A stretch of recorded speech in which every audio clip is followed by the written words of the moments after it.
Pada video kali ini, kita akan menyaksikan kedustaan yang dibuat oleh idolanya para pengikut, yang katanya sih manhaj salaf, padahal sebenarnya bukan salaf.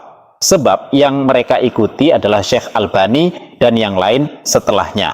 Tapi, biarlah, itu kan urusan mereka. Hanya saja, yang kita persoalkan kali ini, ada yang mengganjal dalam pikiran dan hati ini. Bagaimana tidak, seorang ustadz yang bernama Khalid Basalamah, yang begitu digemari dan dijadikan idola oleh para pemuda yang baru hijrah. Ustadz tersebut telah melakukan kebohongan publik dan tidak tanggung-tanggung. Kebohongan tersebut sampai mengatasnamakan Imam Syafi'i. Waduh, ini kan sangat berbahaya. Dan lebih parahnya lagi, jika hal itu memang kesalahan yang tidak disengaja, seharusnya ada video ralat atau klarifikasi. Sayangnya sampai saat ini kami tidak menemukannya. Nah, agar para penonton tidak penasaran tentang apa kedustaannya, silahkan simak videonya. Pada saat masih sekolah di Mesir dulu, diawali dengan cerita bahwa ia pernah di Mesir saat masih sekolah menengah pertama. Tahun 89, saya pernah SMP di Mesir. Sebelum ke Madinah dulu masuk SMA, dengan hikmah Allah saya pernah tinggal di Mesir waktu itu saya kelas 3 SMP. Masuk di Al-Azhar. Ia berkisah bahwa pernah sekolah di Al-Azhar Mesir. Lalu metode yang dipakai di Mesir adalah kalau kita mau belajar fikih, maka akan datang pengurus sekolah mengatakan siapa yang bermadzhab Syafi'i. Kebetulan saya sama sepupu saya ada di kota Makassar sekarang, sama-sama saya dari kecil, Masya Allah. Kemudian ada satu orang Komores dari Afrika, teman dekat kami, itu yang angkat tangan. Dan ada beberapa siswa yang angkat tangan. Ada yang mengatakan, baik ini gurunya, ada guru kami dulu, guru fikih khusus madzhab Syafi'i.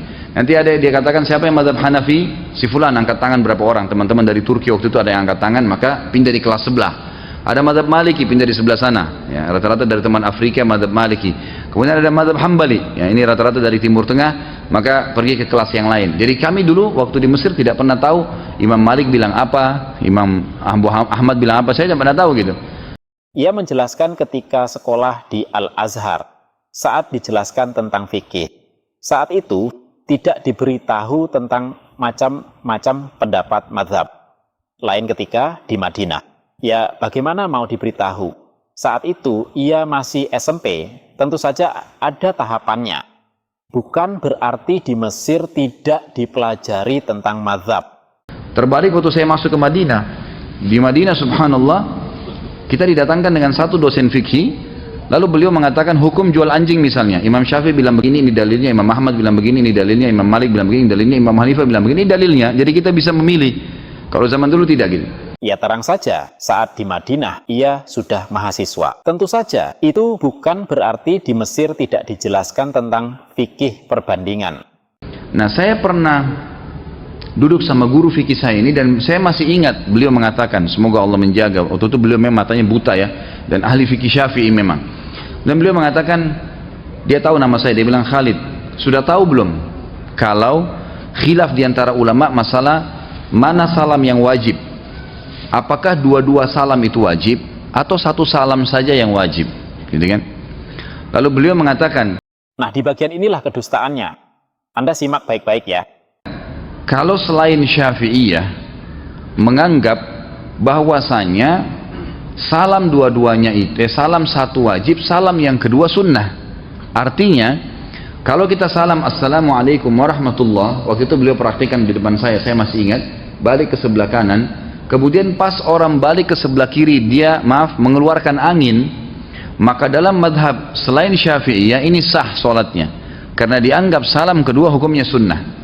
Tapi kalau dalam madhab Syafi'iyah terbalik, harus dua-duanya. Jadi kalau ada orang salam assalamualaikum warahmatullah, dia belum selesai salam kedua keluar angin, batal sholatnya semua, gitu kan.